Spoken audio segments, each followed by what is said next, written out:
À 7h45 sur BFM Business et sur RMC Live, on était en train de parler du CAC 40, de cette clôture au-dessus des 8000 points hier soir avec Alain Bocobza. Bonjour, responsable de la stratégie d'allocation d'actifs mondiale de Société Générale CIB. Ce qu'on voit, c'est que record sur le CAC 40, mais record sur l'ensemble des marchés européens, des marchés américains qui se portent bien avec un seul catalyseur, une baisse des taux en perspective, à nouveau du côté de la Fed. Et puis ces variations sur les monnaies, pour vous, les questions monétaires sont fondamentales.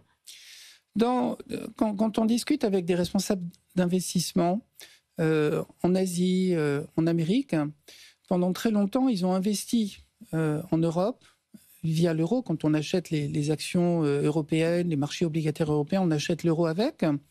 Et pendant des années, l'euro n'arrêtait pas de baisser, le dollar n'arrêtait pas de monter. Et donc, il y avait un bêta négatif, donc ils perdaient de l'argent. Même si les indices actions pouvaient monter, même s'il y avait de la rémunération sur les obligations, ils perdaient de l'argent parce qu'ils achetaient l'euro qui baissait. Et là, on a un changement de paradigme. Donc il fallait acheter du dollar. Alors, ils veulent redistribuer un excès de concentration de l'épargne mondiale en dollars. Aujourd'hui, elle est investie en dollars et depuis 10 ans, le dollar n'arrêtait pas de monter. Donc, il y a une extrême concentration et qui est en train de se redistribuer.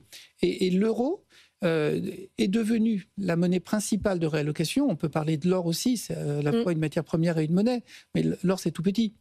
Et donc il y a une réallocation qui est devenue plus structurelle, graduelle, et on voit graduellement l'euro monter. Donc là, c'est important parce que quand on achète l'euro, on achète aussi des actions, on achète des obligations privées. Ça se redistribue sur l'ensemble des classes d'actifs. Donc avec un intérêt nouveau revenu sur le marché européen, avec une liquidité potentielle plus importante à venir sur les marchés actions, par exemple ? Alors, on l'a vu sur la nature de la réallocation, une redistribution sur des actifs oubliés. C'était la Méditerranée, c'était les marchés périphériques. On a vu les taux périphériques baisser beaucoup plus ou moins monter que les taux dans les pays cœurs, dans la France et l'Allemagne. Et puis on a vu les actions des pays périphériques, les indices. Si le CAC approche les 10, si le DAX est à une vingtaine de pourcents avec le dividende, les périphériques, c'est entre 25 et 50. Ça, c'est de la réallocation d'actifs qui vient du dollar sur l'euro. Alors, c'est aussi, d'une part, donc ça achète l'euro, et on a vu, donc c'est sur les actions et sur les obligations, les périphériques montent beaucoup plus vite. C'est aussi la baisse du risque de crédit. La gestion des finances publiques dans les pays périphériques est bien plus solide, moins agressive que ce qu'on peut observer en France, qui a du mal à baisser ses déficits, et l'Allemagne qui a officiellement annoncé qu'ils allaient les monter. Donc le risque de crédit dans l'Europe du Sud est en train de baisser. Les déficits baissent, il y a des excédents primaires hors intérêt de la dette, et on a vu les financières et les bancaires dans ces pays-là monter beaucoup plus que partout ailleurs dans le monde. Donc ça, c'est une première allocation. La deuxième, dans l'allocation des liquidités, c'est la descente sur les SMID, c'est-à-dire les petites et moyennes capitalisations. Dans la réallocation, si vous réallouez en provenance des méga-caps, en se disant il y a de la valeur en dessous, dans les tailles, ça y va. Et on voit des changements de tendance qui sont plus fondamentaux sur ce qu'on appelle du value, donc des actifs et des entreprises qui sont belles, qui étaient oubliées, sous-valorisées, et on observe des changements dans les structures de portefeuille. Mais tout ça est une excellente nouvelle pour l'Europe, quand même, Alain Bocobza. Ça veut dire plus d'intérêt, plus de liquidité, des entreprises mieux valorisées. Du coup, vous êtes plus positif sur l'Europe ou pas ? Alors, sur l'allocation d'ensemble, on l'était depuis la fin de l'an dernier. On avait proposé un regard sur l'exercice 2025 qui est en train de se dérouler, c'est-à-dire un plus grand intérêt pour l'Europe avec les changements dramatiques au sens grême du terme qu'on a pu avoir en Allemagne. Donc un changement de politique économique, de philosophie, de ce qu'on fait de la richesse du pays qui serait moins utilisée pour rembourser la dette, mais commencer à investir là où on a besoin. Plutôt une bonne nouvelle pour les Allemands et pour le reste de l'Europe, et ça bénéficie à toute l'Europe. On a vu quand même Et c'est pas encore commencé, donc ce qui veut dire qu'il y a quand même une... J'aime beaucoup la façon d'exprimer l'idée, c'est que c'est pour 2026-2027. Là, ils ont changé la Constitution, ils se préparent, il faut que c'est une démocratie, ça passe au Bundestag, donc le Parlement allemand, et la délivrance de l'augmentation des dépenses publiques a commencé, mais l'accélération, c'est 2026-2027. Et donc, on va voir finalement une économie qui va accélérer un petit peu en Allemagne, mais là où ça doit aller, c'est-à-dire sur les infrastructures. Il y a évidemment la défense, mais ça, c'est beaucoup plus large que ça. Et ça, c'est des thèmes qui soutiennent la croissance. Et on a vu... voilà. Donc là, c'est plutôt un regard dans l'allocation globale du capital de nouveau, où l'Europe n'est plus on n'y va plus à reculons en disant on pouvait faire 100. Pendant 10 ans, on pouvait faire 100 les actifs européens. Parce que l'euro n'était pas baissé, donc on perdait de l'argent tout le temps si vous veniez du dollar ou des devises asiatiques. Là, c'est un regard nouveau et qui passe par la devise. Et alors, du coup, cette devise, vous la voyez évoluer comment alors, vous n'êtes pas Madame Irma, mais d'ici 6 mois, c'est-à-dire que ça va continuer, le dollar va continuer de baisser, l'euro de s'apprécier ? Alors, la façon dont on l'exprime, c'est que maintenant, la Banque centrale européenne, comme la Banque du Japon, essaye de réduire la vitesse de déplacement pour que les acteurs économiques, les entreprises, puissent s'adapter. Si l'euro monte trop vite ou le dollar baisse trop vite, si le yen devait monter trop vite comme il l'avait fait à l'été 2024, les acteurs économiques ne peuvent pas s'adapter.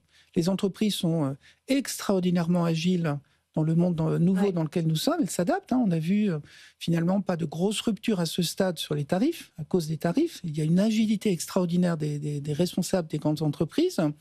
Mais si l'euro devait monter trop vite, ça posera problème. Ils ne peuvent pas s'adapter. Je croyais que ce n'était pas le boulot de la Banque Centrale Européenne de s'occuper des taux de change. Non, mais c'est le contrôle de la vitesse. Et je ne pense pas qu'elle aille contre l'appréciation qui est naturelle avec le rétrécissement de l'exceptionnalisme américain qui n'est plus si exceptionnel que ça sur le PIB, sur l'écosystème de l'intelligence artificielle, évidemment, mais pas sur le PIB dans son ensemble qui ralentit avec un peu d'augmentation du chômage. Ça ouvre la porte à des baisses de taux et la baisse des taux de la Fed, elle est bonne pour tout le monde, pour tous les actifs risqués, tous les marchés d'actions dans le monde, tous les marchés du crédit dans le monde. Ça, c'est une infrastructure, je dirais, dans l'évolution.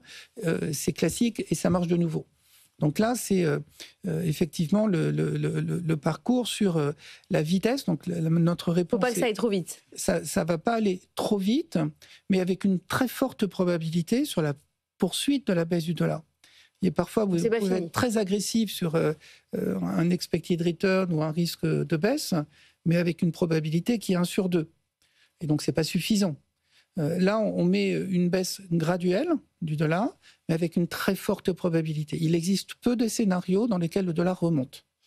Sur justement la croissance américaine, vous disiez fin de l'exceptionnalisme. À quel point aujourd'hui la croissance américaine est liée à la croissance par l'intelligence artificielle et est-ce que vous craignez justement à un moment donné qu'il y ait une bulle ? C'est deux thèmes très différents.